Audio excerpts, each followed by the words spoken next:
Kimball, and I'm a highly sensitive person. This is Mrs. Kimball from Kids Cook Real Food, here for our regular weekly series, The Healthy Parenting Connector, where we strive to connect parents who really want to raise healthy kids with the experts who have the information they need. And this topic was actually planned months in advance, well before anyone had ever heard of coronavirus and the US was thrown into tumult. This is a really hard time for those of us who are highly sensitive, whether an HSP, highly sensitive person, or an HSC, highly sensitive child. So my goal today is to really introduce you to what it means to be highly sensitive, why that's not a disorder, what it looks like, and then the positive and negative ramifications and benefits of being a highly sensitive person. And also, I'm adding a bit to the end that I hadn't planned on to talk about how to help highly sensitive people in your life, or if you are one, navigate these times of tumult and crisis, which is not our strength. Let's just start out by saying that. I think it's really important for parents out there to understand how to identify their highly sensitive children. I think that really will make you a better parent, especially in these times where we're all kind of cooped up and stress levels may be high and anxiety may be running rampant. But also if you discover that you yourself are a highly sensitive person.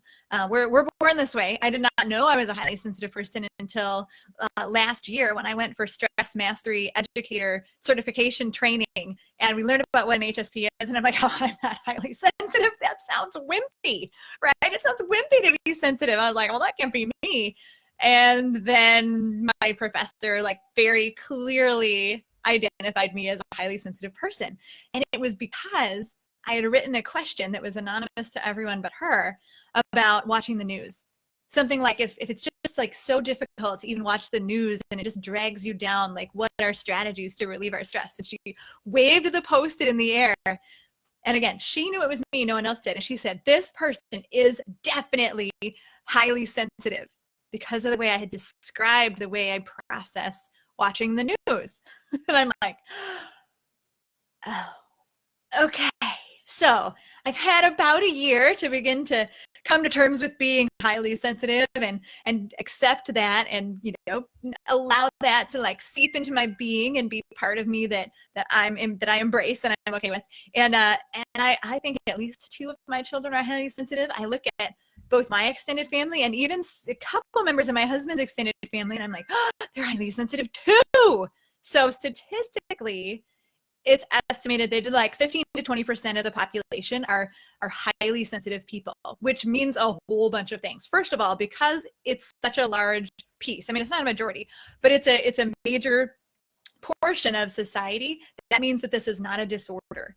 Okay, that this highly sensitive trait or personality trait is not a disorder. It's something that has a place. It's something that has value for humanity. And I love that part. We're going to talk a little more deeply about the value of highly sensitive people. But that's what's really important to start out with. When you see the term highly sensitive or HSP or HSC, we're talking about just a regular normal trait, just like being introverted and extroverted, and neither are necessarily positive or negative, except in how society views them. Very much the same when someone is an HSP. It's not necessarily positive or negative inherently. It's both. It can be both. But sometimes society views highly sensitive people as weak. Okay? I want to be here to dispel that reaction, okay? To dispel sort of that cloud that can be over highly sensitive people. I see that, I see them everywhere. And so I have a personal theory that either that 15 to 20% is totally wrong, or that it is growing probably faster than the statistics I'm reading in books from the early 2000s, are catching up with. If you look at, well, no, I can't even say that yet. First, I got to tell you what an HSP is. The term highly sensitive was coined by Elaine Aron, A-R-O-N. And she is, I'm going to get myself in trouble here. I think she's a psychologist. That's terrible. She wrote the book, The Highly Sensitive Person, The Highly Sensitive Child, and a number of others. So she is, the quintessential professional on what a highly sensitive person is and how we define that. So it's not a term that's been around for a very long time, but certainly it's a trait that has been around a very long time. And so a couple pieces about being a highly sensitive person.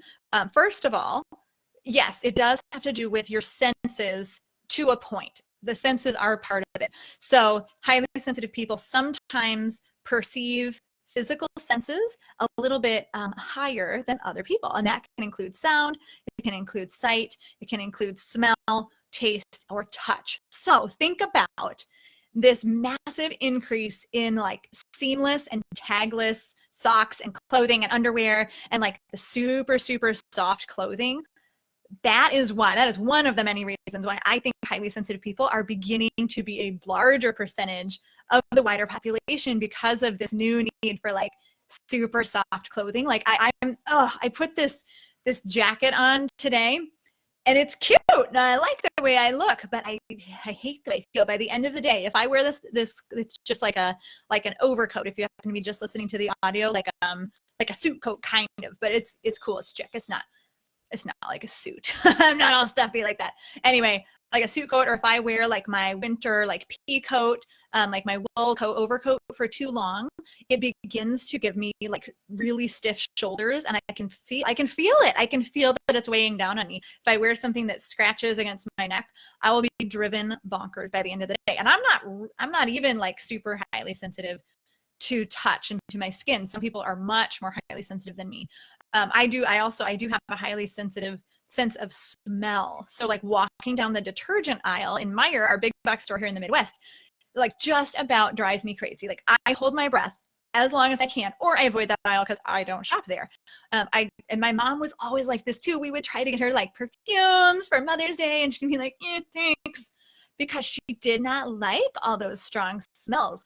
Highly sensitive people, like our actual senses, our nose and our brain are going to process the stimuli coming in at a higher level than someone else. So I'm going to smell the same smell, but my brain will process it as much more intense. Sometimes that's great, right? When we're smelling food, or like the house smells like bacon, but sometimes, it's not that great because it drives me crazy, right? There are some really huge benefits to that, though. The other thing with sense of smell, a huge benefit is, so like I will be the first one to know when some food is starting to turn, or some, it's getting a little too old and we need to throw it out. Just like if you've ever been a pregnant mom, often pregnant ladies, our sense of smell and taste is heightened, and possibly for that evolutionary reason, right? That we need to be able to know what's going to food poison our baby more so than other people. So anyway, it can be visually. Sometimes highly sensitive people are really responsive to visual cues. That's why like notifications on our phone, things popping into our face, ads that are video ads in the side of our computer that are moving all the time and pop-ups, they're going to incite our stress response as highly sensitive people more quickly than a non-highly sensitive person. Okay, so all of this, the visual stimuli that our world is literally saturating us with right now, actually makes having high sensitivity like more of a cross to bear, or more of a crutch, because it's going to overstimulate our stress response. So we need to take more time to rest and be away from all of that external stimulation.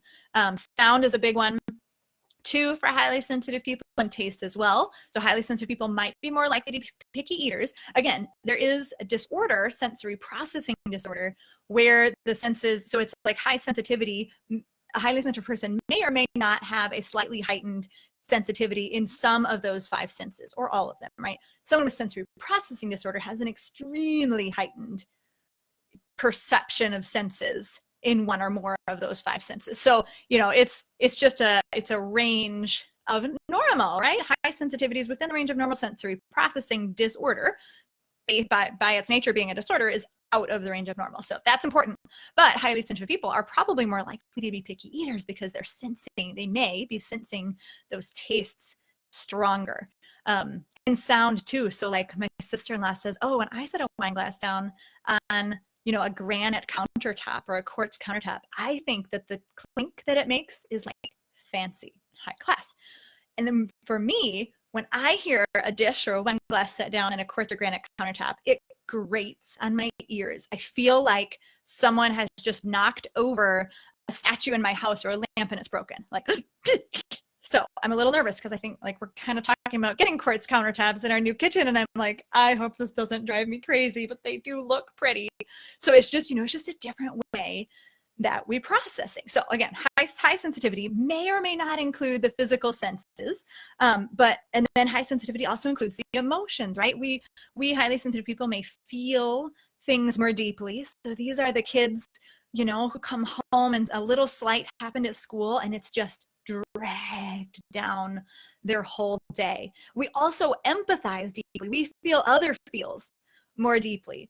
So if someone else is suffering, or I mean, this is why watching the news is so detrimental for highly sensitive people, because when we see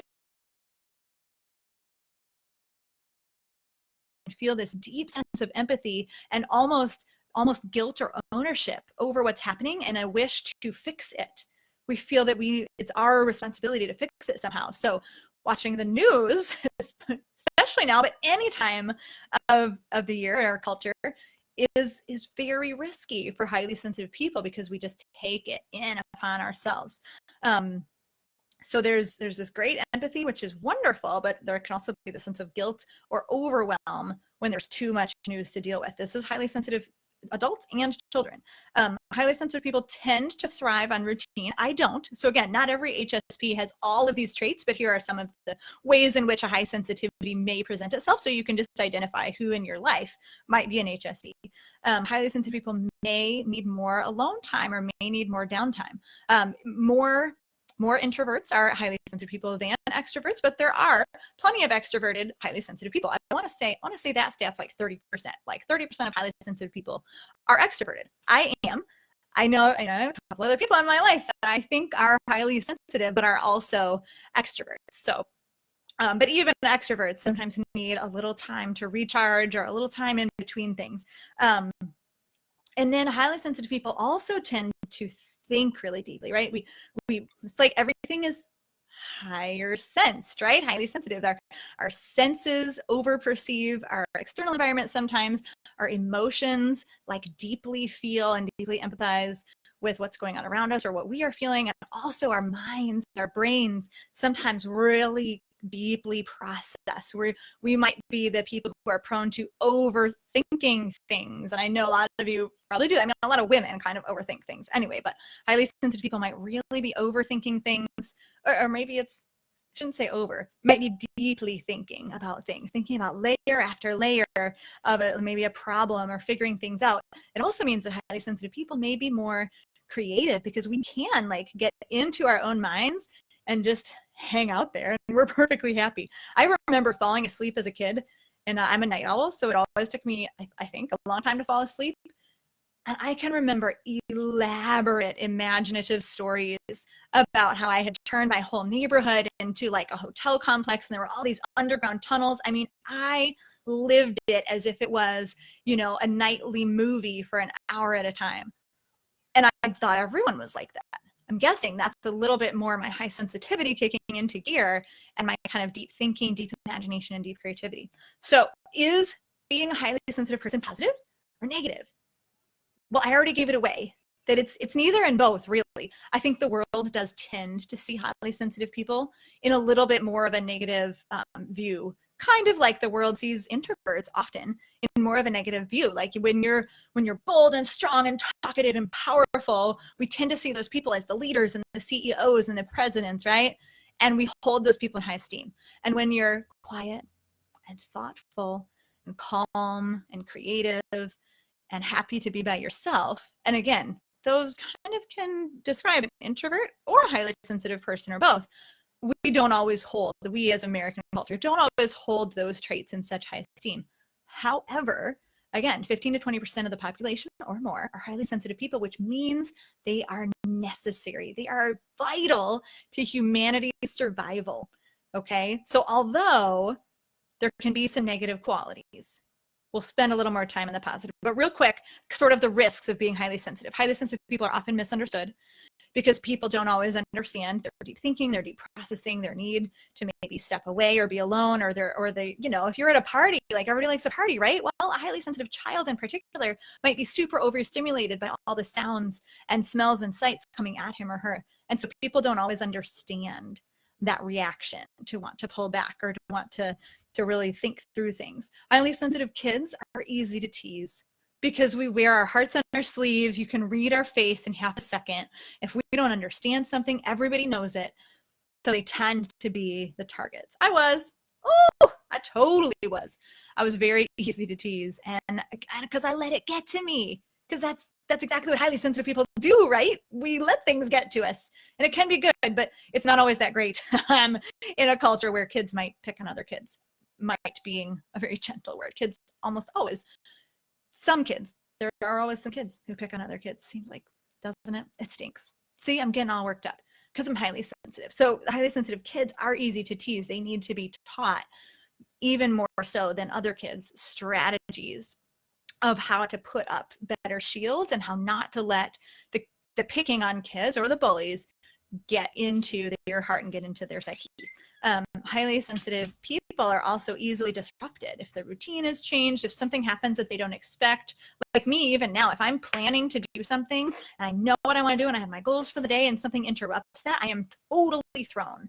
Like, I'm not only am I thrown like inside and my plans are thrown and I'm just like, I feel aimless and I don't know what to do. I don't know how to like pivot and recover very well, but I'm also very cranky and hard to be around.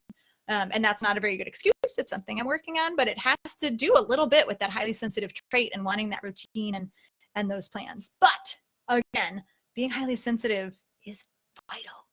Highly sensitive people are going to save us. They are going to get us through not only this coronavirus crisis, but everything else that is thrown at the world.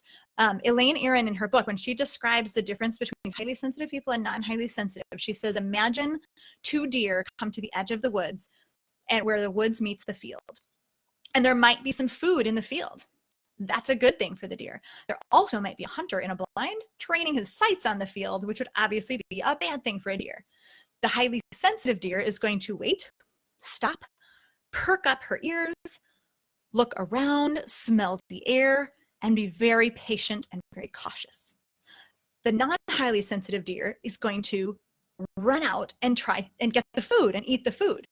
Okay? Now, that means the non-highly sensitive deer may be better fed, maybe more well-fed than the highly sensitive deer, right? So that's a good thing. However, it also means that if there is a hunter training his sights on the field, the non-highly sensitive deer is dead and the highly sensitive deer has survived and will eventually figure out how to get the food. So you kind of quickly see how you can apply that to a lot of situations. We need some people who are go-getters, who are going to be the action takers, and do the things. But we also need the planners, the thinkers, the people who are going to say, now, if we do this action, what might happen? And then if that happens, what might happen? And then if that happens, what might happen? Right? We don't always do that. I was just in Hawaii, and Hawaii is full of 80% invasive species. They have so many plants and animals that are like taking over the island because people thought, oh, I will bring this animal with me to the island. And they did it, and they didn't think through all the cascading ramifications. Sometimes they were trying to do good things. Oh, let's bring this plant because it will bring us food. Or let's bring in, we have a rat problem, so let's bring mongooses in because mongoose will eat the rats. Well, guess what? Nobody thought through that mongoose are daytime animals and rats are nocturnal, and they never crossed, and now they have a rat problem and a mongoose problem.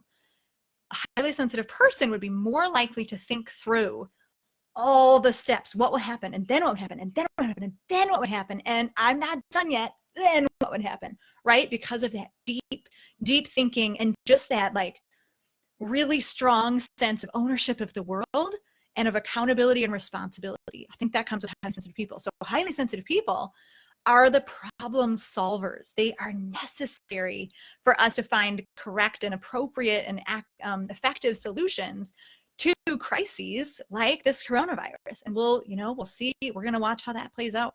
I'm not really in a position to be, making humongous decisions. However, I am in a position to help other people think things through and be prepared. And that's, that's kind of what my website does at Kitchen Stewardship. It's a little bit of my sensitivity is always being prepared. I think highly sensitive people are more likely to live a non-toxic life because we're more likely to smell the offending, fake fragrances that bring, health issues with them. We're more likely, again, to think about the ramifications of our actions. What will happen if I use too much of this product instead of reusing? How can I reduce? We feel that pressure of responsibility for the world. So I do think that highly sensitive people are much more likely, and we're more likely to react like highly sensitive people, because like all of our systems are firing a little higher, and sometimes we're a little more stressed out. We're going to be the canaries in the coal mine. We're going to be the ones who develop multiple chemical sensitivities and have to show to the world, oh my goodness, we can't keep using this much formaldehyde. Oh my goodness, we can't keep using these flame retardants because look at the people who are getting sick. Ideally, we don't have to get sick first. Ideally, we can think it through, or, you know, just smell or sense, or like we're going to be the ones getting the rashes and stuff like that. But we've got to teach the rest of the world what's safe and what's not. So that's a good thing. That's a positive trait of highly sensitive people. Talked about solving problems. Highly sensitive people are wonderful caregivers because they can have that empathy for people. And this is important, I think, for children as well as adults. Okay, the best babysitters, the best nurses, the best like nursing home workers, especially in geriatrics, are going to be those highly sensitive people. Huge risk for the HSP because of our tendency to take other people's problems upon ourselves. Being a caregiver can be a job where you really pour out and pour out. So it's super important for highly sensitive people being wonderful caregivers to also take care of themselves. But if they can do that, they are definitely the best person for that job. I believe highly sensitive people are also the most creative because of our ability to live in our own heads and have that imagination. So I think that highly sensitive people are probably the best authors and artists and sculptors, people who create, you know, musicians, people. I can go to a music concert and feel feels from music that I've never felt before. And that's what highly sensitive people can do. We can write books and compose music and play music. Because we feel everything so deeply, we can then emote that back to others who have never felt those deep feelings in their own life and give them some of that experience. That's a positive thing. That's a beautiful thing. And finally, I think highly sensitive people are going to be the best chefs and sommeliers, right? Sommelier. I always say that word wrong because I was a reader, you know, and when you read a word a bunch and you've never heard it, is it sommelier? Sommelier? Help! The wine people.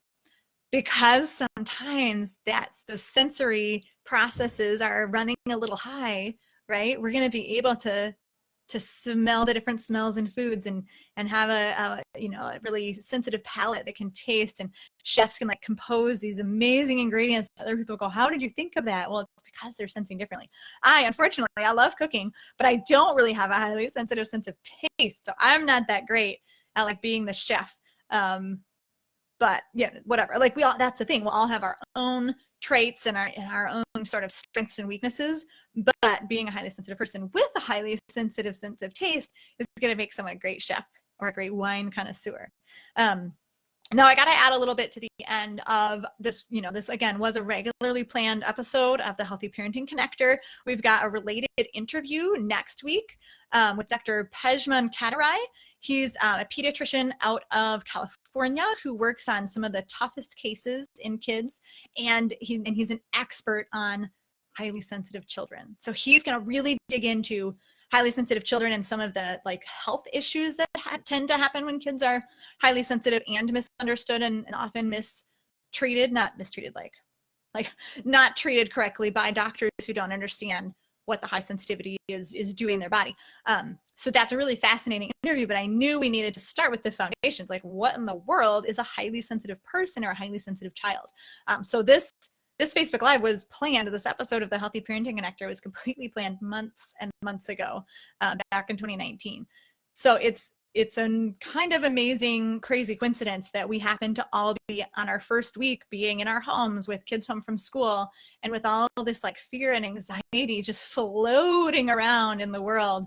I think it's really important to talk about how we can help highly sensitive people, and especially our children who may be highly sensitive, navigate this uncertain world. Because again, one of the traits of being an HSP is that we tend to like routine, and we tend to like plans to go as they were planned, and people get really off their rocker and off their game when plans are disrupted, which is happening every day and every hour right now. So what can we do? I have four is not a great number, but it's all I had. I had 4 strategies to help a highly sensitive person in your life navigate these uncertain times. So first, find a routine and make sure they're getting enough sleep. And this is especially parents for you kids. I've said this a couple times already in the last week. Keep those bedtimes. Treat every night during this like quarantine or at home, whatever we're doing here, we're at home from school during this extended spring break, keep a normal school bedtime. Okay, that's so important for our physical health and our rest and restoration and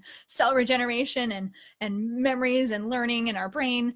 But also especially for HSCs, highly sensitive children, they need to wake up with a full tank of gas, and they need to have that routine, have some regular meal times and snack times, just like they would at school. And even if you're not a scheduly person yourself, like I'm an HSP, but I'm terrible at planning with timing, right? I have lots of plans. I have lots I want to do, but I'm terrible at planning actual times in the calendar. But I'm still trying, like we're working on it. We have a couple touch points in the day in our household where we're, coming together for meals and talking about what's happening next and having just some routines where it's like, these things need to happen between breakfast and lunch. These things need to happen between lunch and snack, stuff like that. And that's really helpful and really important for your HSC. If you were listening to me describe what a high sensitivity is and you thought, oh, that's my kid, or that's multiple of my kids, then you need this information. One of mine, who's definitely an HSC, asks every single night, what are we doing for breakfast? And this child is like really kind of off kilter if we don't know what's for breakfast or if we don't know what's going on the next day. So it's important to have some of those plans at least one day in advance. I know we can't hardly plan anything, but have some routines, some plans, and 110% a consistent bedtime for those children. And also, for the adults, try to have some consistent sleep times for your health and for your sanity, especially if you're highly sensitive people. So routine and sleep are a yes. I bet you can guess what I'm going to say is a big no. And it goes back to the beginning of my story when I was like sort of diagnosed by my stress mastery professor as an HSP, and that's the news. Okay, it's so tempting because the news is changing every hour or two right now. It's so tempting to want to catch up and read all the time and check your email, check your Facebook feed, and look at Instagram and focus and read the news and whatever. But you've got to give yourself a break. I've hardly read any articles about the coronavirus because I can feel myself. I'm in some health practitioner groups, and I mean, you can imagine the conversation in there is like, it feels more intense to me than the news because they're real people I know, people who are treating patients. It's very scary. And if I spend too long reading in that group, I feel the drag. I can feel it in my mind. I can feel it in my spirit. And I can feel myself just like everything about me is getting sucked in. Even worse, because social media does that anyway, but like even worse than normal social media, like sucking in. Is there a like real word for that? I don't know. You know what I mean though. Social media sucks you in.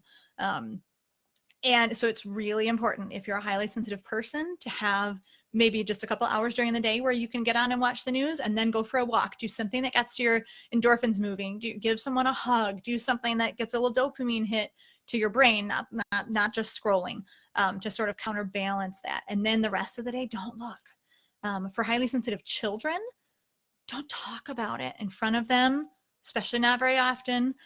Be open to talking about it with them. Don't be afraid of talking about it, but don't let adult worries trickle down to them. They feel what you feel, even more than normal kids. So we have mirror neurons in our brains. And if I'm looking at you and your face is showing that you're stressed or you're joyful or you're really sad or you're worried, my mirror neurons, without me processing, without me thinking, oh, they're stressed, I should feel stressed, my mirror neurons in my brain will just mimic your feeling in my body. This happens to a greater degree of intensity the closer of a bond those two people have. So parent-child, pretty close. It's going to happen to a greater degree of intensity yet if you have a highly sensitive child. So as hard as that may be, I really encourage you to do your best to keep the stressful language out of your house when the children are present and keep the stressful feelings off your face if you can at all possible. I think my kids, I actually talked to my oldest last night. I said, how you doing? How you feeling? He said, now that I'm not at school and I'm not hearing about it all the time, it's actually better. So he didn't say this, but I thought in my head, good. Our home is a haven for him. He's not inundated with talk about it. He gets to play with his friends and do his schoolwork. And that's what kids' lives should be focused on, not worrying about the news, okay? So we got to keep the news away from highly sensitive adults and children, set some strict boundaries, and then use like the antidote, right? If I'm going to read the news, if I'm going to get all into it, I better go do something next, not like work do something like meditation or prayer or a hug, or, something that's the antidote to the sucking in of the news. Highly sensitive people need to really be introspective and know what they need. So sometimes we need to really connect with people, and that's hard in this time. But if you need to, do some FaceTime meetings with friends, or just make sure you're really connecting or texting or getting on the phone. Remember, phones are actually used for talking. I predict we'll see a resurgence in people figuring that out, that phones are for talking. Google Hangouts, like there's a million ways to connect face-to-face with people, and highly sensitive people may need that deeply. Highly sensitive people who are suddenly, like, maybe you're used to being at home all day from 8 to 3, and suddenly you're in a home full of children from all day to all day. You may need to take some time and close your bedroom door and say, Mama needs half an hour. If you're not bleeding, throwing up, or something's on fire, don't open that door. Right? So highly sensitive people, you got to really think about, what do I need? Do I need to be with people and connecting? Yes, you do. Everyone needs connection.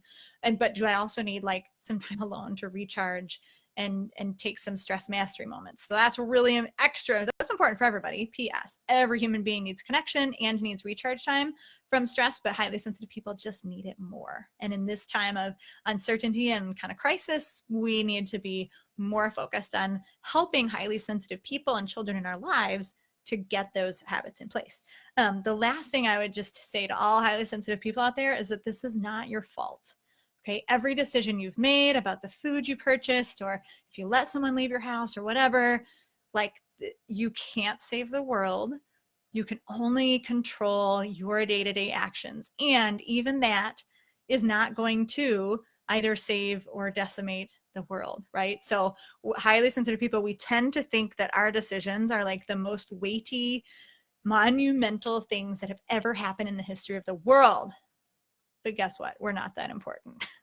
So I do think it's important to remind ourselves that, and just try to give ourselves a little grace. And that's just, honestly, it's another reason not to read too much, because everything we read, we feel like we're involved in, and then we have to then find the solution. And sometimes we can't. So it's better to just remove ourselves from the reading of those things and do what we can control, right? Love on our kids, spend quality time together, get cooking, cook healthy foods. Don't do stress baking and make 57 dozen chocolate chip cookies, okay? We want to make beans and rice and hearty, fiber-rich foods if we're running out of produce.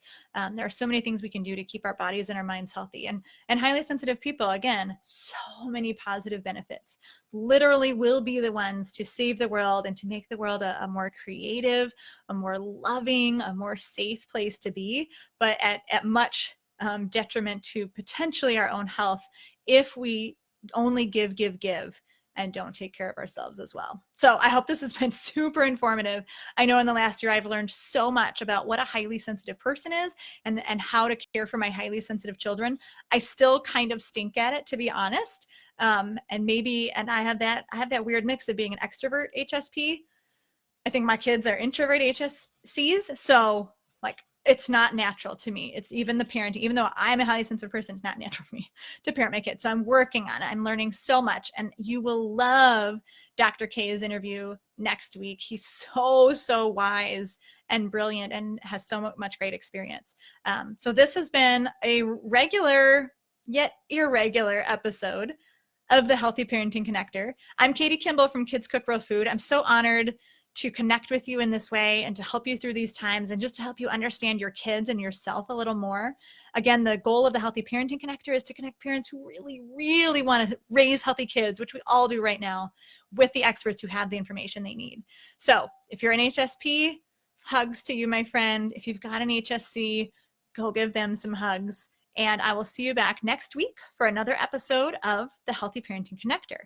And actually, during these times, every single day, my kids and I are getting on and doing either a quick live or a recorded video of something you can do in the kitchen with your kids, a way to connect, a way to let the stress fall off your shoulders.